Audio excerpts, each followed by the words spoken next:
Saudara-saudara terkasih, selamat pagi. Salam jumpa lagi dalam Sabda Siap Saji Kamis 14 Januari 2021, hari biasa pekan pertama. Dalam nama Bapa, Putra, dan Roh Kudus. Bapa, selamat pagi. Pagi yang cerah, Engkau memberikan warna-warni dalam hidup. Burung-burung berkicau, pohon-pohon bergembira karena udara yang nyaman dan aman. Mentari bersinar. Itulah yang kami nikmati. Hidup adalah keindahan yang Kau berikan kepada kami.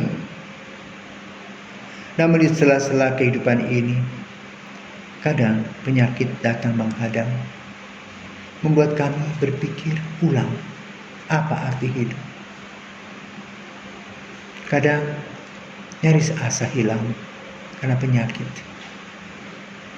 namun terbentang jauh harapan. Dan Engkau akan memberkati setiap orang yang datang kepadamu dengan khusus dan khusus.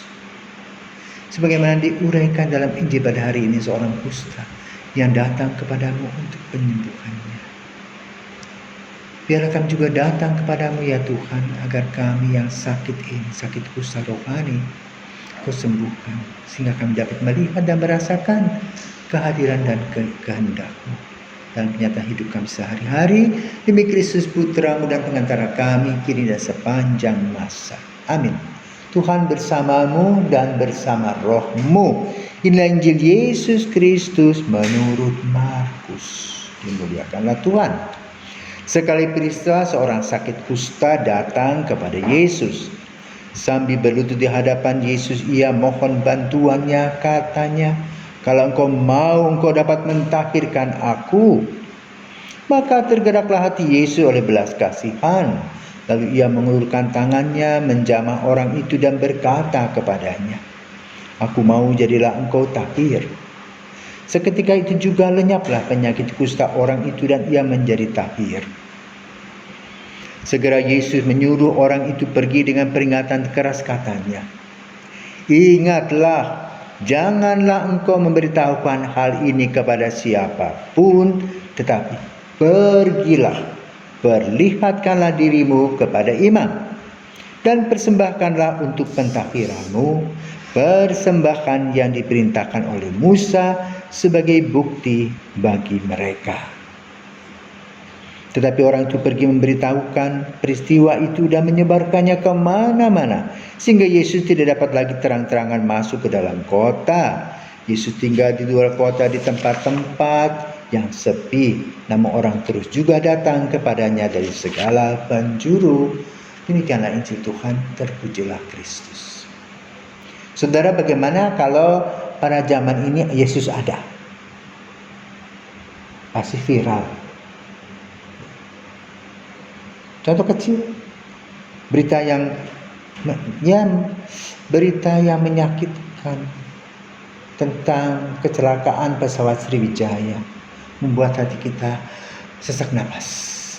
Bagaimana satu keluarga lenyap seketika dalam hitungan menit.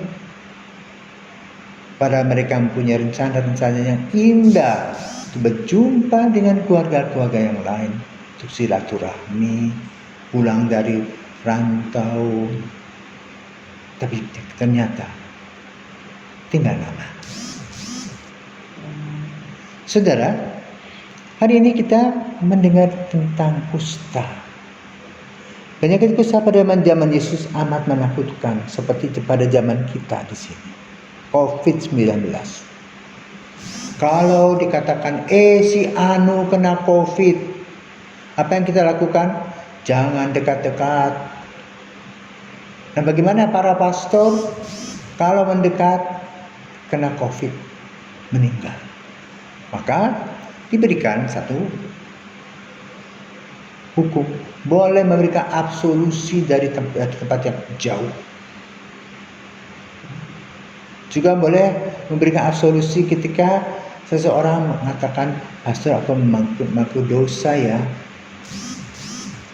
Tapi tidak boleh melalui medsos, mengatakan seolah-olah berhadapan, lalu pastor bisa memberikan absolusi. Kenapa? Takut menular. Jadi kusta penyakit yang menakutkan pada zaman Yesus, pada zaman kita COVID. Lalu apa yang terjadi dengan Yesus karena penyakit itu tidak menular? Gampang. Yesus berdialog dan bertanya, kau mau apa? Lalu maunya sembuh. Oke, tapi dengan catatan ya, katanya. Kalau kau sembuh jangan omong-omong. Baik, Bapak. Yang penting dia sembuh. Tersembuh dia berteriak-teriak kegirangan, menceritakan, membuat viral. Yesus menjadi terkenal. Kalau pada zaman sekarang ya gampang dengan handphone di shoot saja, dibuat video, disebar kemana-mana, viral. Dan Yesus setelah cukup viral, sulit pergi. Kenapa? Dihadang oleh orang untuk kesembuhan, untuk ini, untuk itu, dan sebagainya. Tapi yang dimaksudkan oleh Yesus adalah yang utama ketika ia disembuhkan, dia harus pergi kepada seorang imam. Itu Bapak memberikan persembahan dan bersyukur bahwa dia disembuhkan. Ini sebuah pelajaran bagi kita. Kadang-kadang kita itu doa-doa kepada Yesus, doa-doa setiap hari untuk kesembuhan. Setelah kita sembuh lupa.